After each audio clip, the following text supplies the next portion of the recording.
Breaking right now, the British royal family mired in one of its biggest crises in history. A calculated power move has reportedly rocked the royal household, and this time it carries Princess Anne's unmistakable signature all over it. In a development that insiders describe as both stunning and surgical. Well, I'm not sure what I'm able to bring. It's what all these very brave ladies tell me.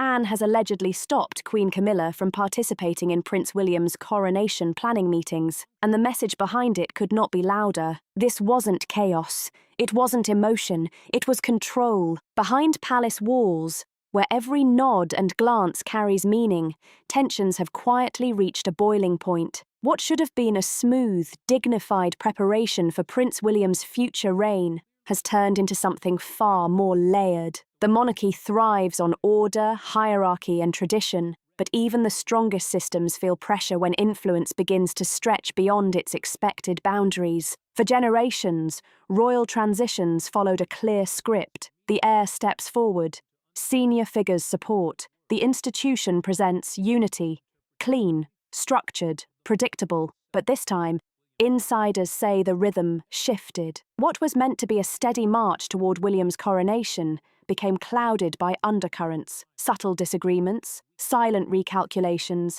and guarded conversations held far from public view. Then came Anne's decision. Princess Anne has long been known as the monarchy's backbone, disciplined, unshakable, fiercely protective of protocol. She does not posture. She does not grandstand. When she acts, it's quiet, but it lands hard. And this time, her action reportedly changed the entire direction of early coronation planning. According to palace sources, invitations to key strategy meetings began circulating weeks ago. Confidential briefings were distributed. Framework discussions on ceremonial structure, symbolic messaging, seating hierarchies, and advisory roles were quietly underway. Yet one name was missing from every list. Camilla's. Not once, not accidentally, not overlooked. This level of omission inside a tightly managed institution does not happen by mistake. It requires authorization. It requires coordination. It requires leadership from someone whose authority cannot be easily questioned. And insiders say that authority came directly from Anne. William's closest advisors reportedly aligned swiftly with Anne's guidance. Documents were restricted. Discussions were compartmentalized. Planning circles were narrowed. Early drafts outlining the tone of William's eventual coronation were shared only within a tightly sealed group answering directly to Anne and William. The future king's era was being shaped, and it was being shaped carefully. The striking part? There was no confrontation. Anne did not raise her voice. She did not issue demands in public. She did not criticize Camilla openly. She simply redirected the flow of access, and in royal systems, access is power. By narrowing who participated in foundational discussions, she quietly defined who would influence the crown's future presentation. Camilla reportedly discovered her exclusion indirectly. Members of her own staff noticed she had not been included in a key planning memo that typically would have reached her office automatically. Questions were raised internally. Clarifications requested, and that was when the silence spoke volumes. There had been no oversight. Those close to Clarence's house suggest the emotional weight of that realization was heavy. Camilla had spent years rebuilding her public image, stepping gradually into ceremonial confidence after decades of scrutiny. Her transition into Queen Consort came with visible poise and measured engagement. She increased her diplomatic presence. She contributed to discussions. She projected stability. To suddenly find herself outside conversations about the next coronation felt like a door closing quietly but firmly. Publicly, she remained composed. No protest, no media statement, no visible frustration. But inside royal circles, the absence of reaction only intensified speculation. Silence, in this world, can signal tension just as clearly as confrontation. The question quickly shifted from what happened to why. Some insiders insist Anne's move was rooted in loyalty to William. As Prince of Wales, he carries the weight of modern expectations, global visibility, media intensity, public accountability. Anne, seasoned by decades of institutional navigation, may have believed shielding him from overlapping authority was essential. A future king must step into a clear space, not a crowded one. Others see something deeper, a philosophical divide over how influence should be earned and exercised within the monarchy. Princess Anne's reputation is built on relentless duty. She has spent a lifetime performing engagements without seeking spotlight, prioritizing service over sentiment. In her world, rank is validated through years of visible commitment. Structure matters, lines matter, roles matter. Camilla's journey has been different. Her rise from public controversy to queen consort involved careful image repair, patient visibility, and strategic positioning. To some, that arc represents resilience. To others, it represents rapid ascension. Anne reportedly never embraced that arc emotionally. Polite? Yes. Respectful? Absolutely. Warm? Rarely. From the early years when Charles and Camilla reappeared publicly as a couple, Anne is said to have maintained a measured distance. No public hostility, no dramatic gestures, just protocol, nothing beyond it. Even as other senior royals extended visible support, Anne's approach remained cool and disciplined. And when Charles became king, Camilla's role naturally expanded. She participated in more protocol discussions. Her ceremonial presence grew stronger. Her confidence in shaping public perception increased. To observers, she appeared secure. To Anne, insiders suggest, the expansion may have seemed too fast, too influential. One palace insider once recalled a quiet comment attributed to Anne after a Balmoral gathering. Some people wear the crown for duty, others wear it for appearance. No clarification followed. None was needed. Tensions reportedly surfaced at high-level state events. During one diplomatic reception, Camilla is said to have taken initiative in a ceremonial exchange before Anne gently but firmly redirected the interaction. It wasn't loud, it wasn't dramatic, but it reinforced hierarchy. Privately, Anne reportedly spoke to William about maintaining clarity of authority. A monarchy functions on defined symbolism. If supportive roles begin shaping direction, lines blur, and blurred lines invite instability. Her warnings, though never officially acknowledged, are believed by insiders to have influenced the narrowing of Camilla's involvement in early coronation planning. It was not framed as punishment, it was framed as calibration, ensuring the future king's identity is distinct, not blended. But the tension did not remain theoretical. Weeks ago, according to a source close to the Prince of Wales, William and Camilla held a private meeting at Clarence House. The intention was clarity. The goal was to define expectations before unspoken discomfort hardened into distance. William reportedly approached the meeting calmly. He did not raise his voice. He did not accuse. He articulated boundaries, emphasizing that his coronation must symbolize generational transition. He sought cooperation, alignment, respect for space. The response, insiders claim, was measured but firm. Camilla reportedly expressed that her experience and current position warranted inclusion in foundational discussions. From her perspective, stepping back entirely might signal instability rather than strength. The room remained composed, voices steady, but beneath the surface, the divide was clear. This was not a family disagreement. It was structural negotiation. William's future reign will operate in a vastly different climate than previous eras. Social media scrutiny, global commentary, constant analysis, the optics of authority matter more than ever. He must establish a distinct identity early. Any perception of competing influence could complicate that foundation. Camilla, having navigated decades of public challenge, likely believes her insights are earned and valuable. Her position as queen consort is not symbolic alone. It carries weight, and that is where the tension tightens further. Anne's intervention may have accelerated what William was already considering. By restricting Camilla's early involvement, Anne effectively drew a protective perimeter around the planning phase. She signalled that the crown's future presentation must remain streamlined and focused. Insiders describe the shift in palace atmosphere as immediate. Conversations grew more cautious, invitations more deliberate, advisors more selective. The architecture of the future coronation became something guarded rather than collaborative. Was this backlash against Camilla's increasing visibility, or was it a calculated safeguard designed to preserve institutional clarity? The answer likely lives somewhere between. Anne does not act impulsively. Every move she makes reflects decades of understanding how fragile perception can be. To her, maintaining hierarchy is not about ego, it is about survival of the structure itself. And William, he stands at the centre of it all, preparing not just for ceremony,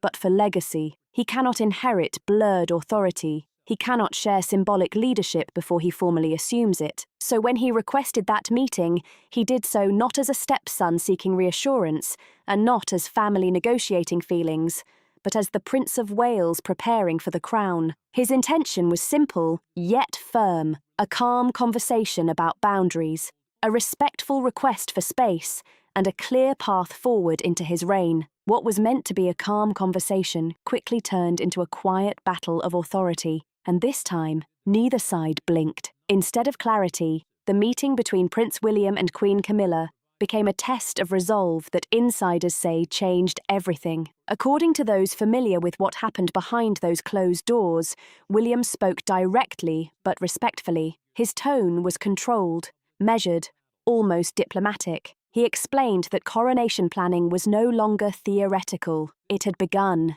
and with it came the need for space. Space to define his reign, space to lead without confusion, space to shape the meaning of his future crown without feeling crowded. He made it clear that while Camilla's presence had once been understandable, even helpful, it was now beginning to feel intrusive, not malicious, not hostile, just too close to something that needed to be his alone. He asked her to step back from key planning meetings, especially those focused on symbolism and ceremony, the procession, the imagery, the messaging, the very tone that would define his era. He didn't accuse, he didn't embarrass her, he didn't lecture. It was a firm but restrained request. Camilla reportedly did not take it as a request. Sources say she smiled, but it wasn't warmth. It was a tight, edged smile, layered with amusement and quiet dismissal. Then she replied, "It's all symbolic tradition, darling.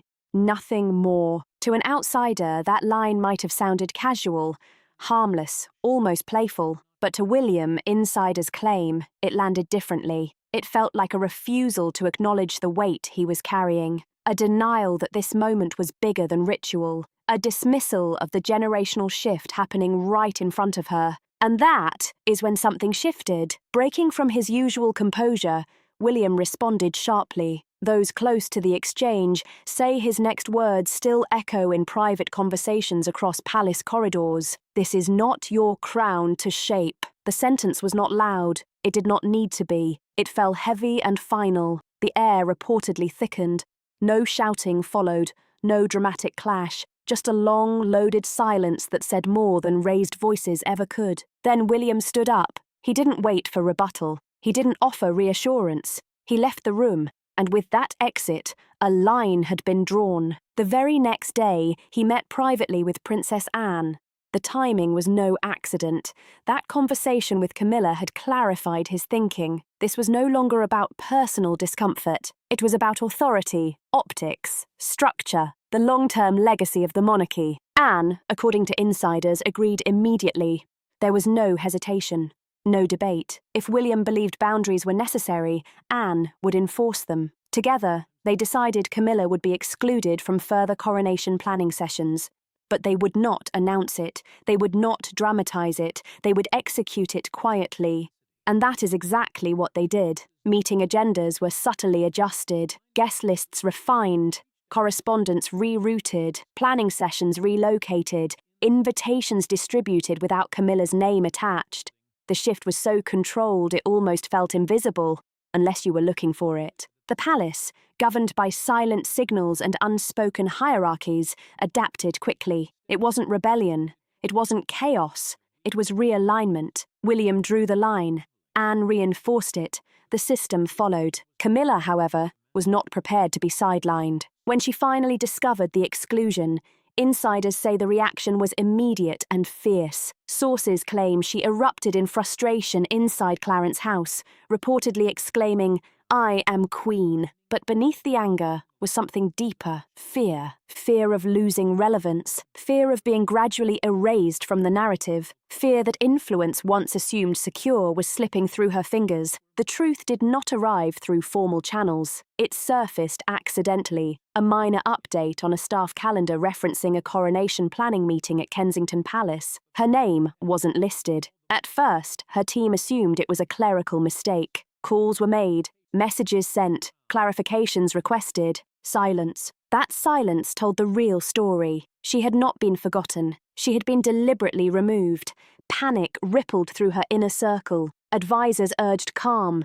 They urged discretion.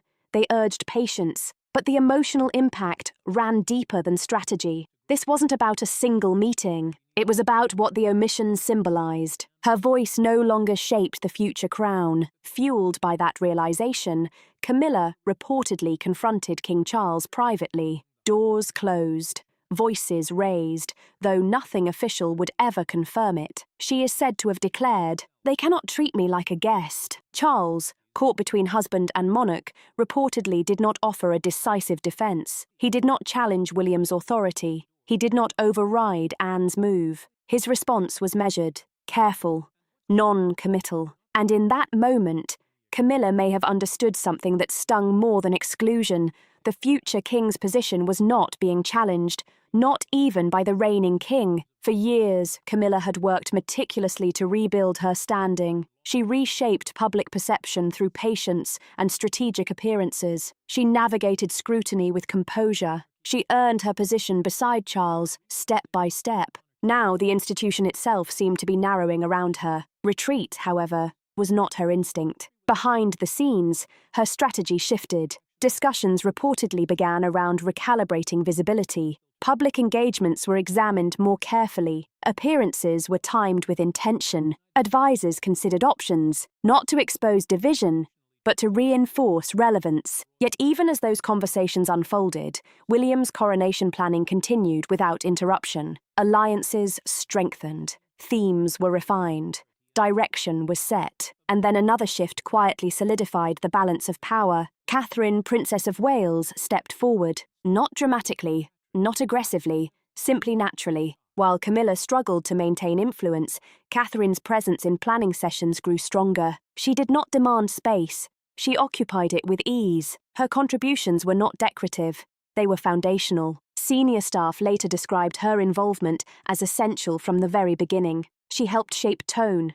She helped frame symbolism. She focused on connection, how the coronation would resonate with younger generations, how it would honour the late Queen Elizabeth II while signalling forward movement. It was Catherine who suggested giving young people visible roles in the procession. Catherine who advocated for moments that felt modern yet respectful. Catherine who blended legacy with renewal. Her style was calm, thoughtful, impossible to rattle. Where Camilla's moves had become noticeable and occasionally questioned, Catherine's influence flowed almost effortlessly. She did not push. She did not compete. She aligned, perfectly, with William's vision. An insider described it simply: where William brought structure, Catherine brought balance. They operated as partners, not through rank, but through rhythm. There were no official announcements elevating her role. None were needed. Staff felt it. Advisors recognized it. The public sensed it. After years of royal turbulence and fatigue, Catherine represented steadiness, poised yet relatable, dutiful yet warm. She didn't chase visibility. It followed her. Public sentiment quietly reinforced what insiders already observed. The country wasn't responding to hierarchy alone.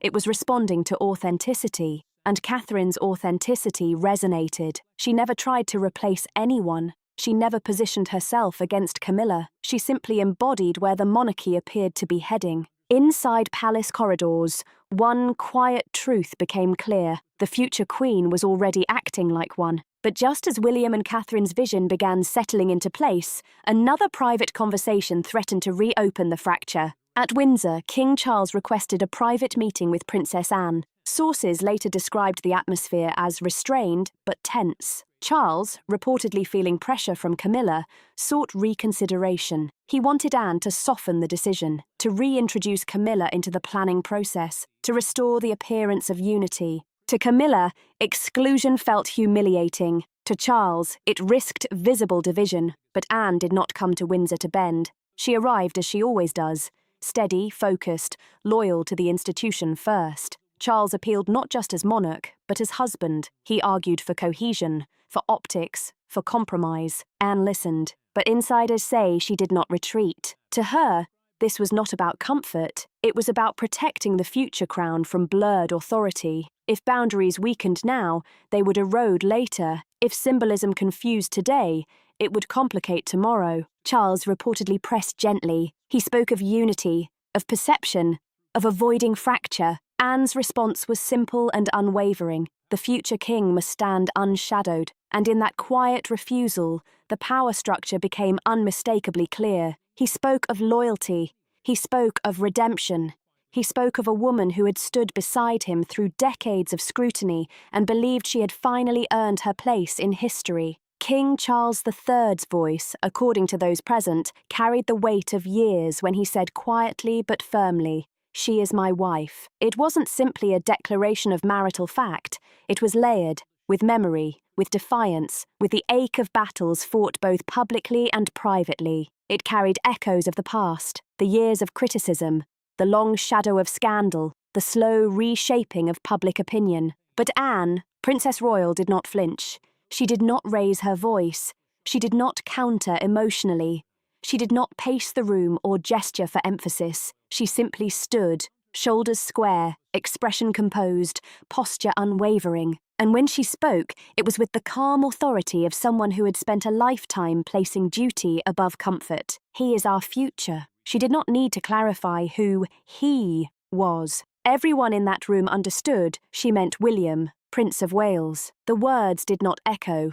They did not thunder. They settled, heavy and immovable, into the space between them. And in that measured reply, something shifted. Charles remained seated after she finished. For a moment, the room felt suspended in time, as though history itself were holding its breath. He had come into that conversation seeking reassurance, perhaps even quiet support. What he encountered instead was a boundary. Not hostility, not rebellion. A boundary. Age brings perspective. And perhaps, in that stillness, Charles understood something that had been forming for months. The monarchy he inherited was no longer his to shape purely through personal conviction. It had entered a phase of recalibration, and he was no longer the only architect. For years, Queen Camilla had been his refuge. Through decades of controversy and relentless media scrutiny, she was the steady presence behind palace walls. Where others faltered, she endured. Where storms raged, she remained. In private, their bond was not political. It was personal, resilient, hard-won. But monarchies are not sustained by personal resilience alone. They are sustained by perception. And perception had begun to turn complicated. The tension in that room was not born overnight. It had been building, through subtle scheduling shifts, careful phrasing in official statements, increasingly visible emphasis on William and Catherine during major engagements. Catherine, Princess of Wales, had quietly assumed a more central presence in public ceremonies. Her composure, her popularity, her measured modernity had become a stabilizing force for a monarchy navigating generational transition. Anne saw that clearly. She had always understood that the crown is not sentimental. It does not bend easily to personal narratives. It survives by clarity of line and strength of symbol. When she left that meeting, she did so without flourish, a brief nod, a steady step. No door slammed, no dramatic exit, but the message lingered. Within hours, senior aides were already adjusting tone and trajectory. Drafts were revised, engagement lists reconsidered, messaging rebalanced. The monarchy, at its highest levels, functions like a finely tuned mechanism. Subtle adjustments rather than sweeping declarations. When the palace eventually released its carefully constructed statement, it spoke of continued cooperation, steadfast support for the Prince of Wales, and long-term continuity. It was polished, restrained, reassuring, and yet what it omitted spoke volumes. There was no direct reference to Camilla's future ceremonial positioning. Royal watchers noticed immediately. Analysts dissected syntax. Commentators parsed commas. In royal communication, absence can be as intentional as proclamation. Behind the scenes, the atmosphere was not chaotic, but it was charged. Camilla's advisors reportedly urged patience. Silence, they argued, projects, dignity. But silence can also feel isolating. For Camilla, the shift was subtle but unmistakable. Invitations framed differently, seating plans adjusted, briefing documents reoriented around William's expanding role. None of it dramatic, all of it cumulative. And then came the letter, private, measured, written by Anne weeks earlier. It was not emotional in tone.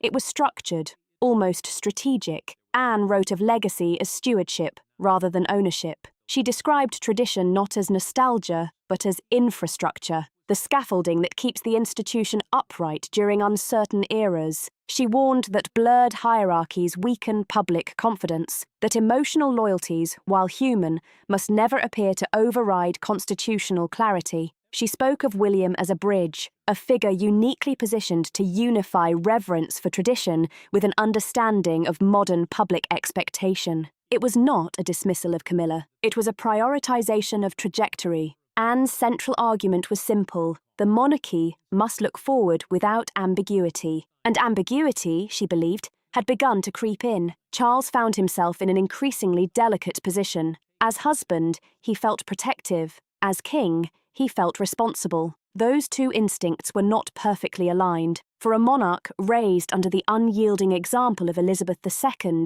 the conflict must have felt familiar, yet deeply personal. Elizabeth had mastered restraint. She rarely allowed private feeling to shape public direction. Anne had inherited that steel. Charles, however, has always been more emotionally transparent, more expressive, more openly loyal to those he loves, and therein lies the tension. The monarchy today stands at a crossroads of perception. Public trust depends not just on ceremony, but on coherence. The rise of William and Catherine signals generational renewal. Their popularity offers stability. Anne's steady presence reinforces discipline. Camilla's role, while respected, exists within a more complex narrative arc. For many, acceptance has grown over time. For others, historical memory lingers. Anne understands optics in a way few do.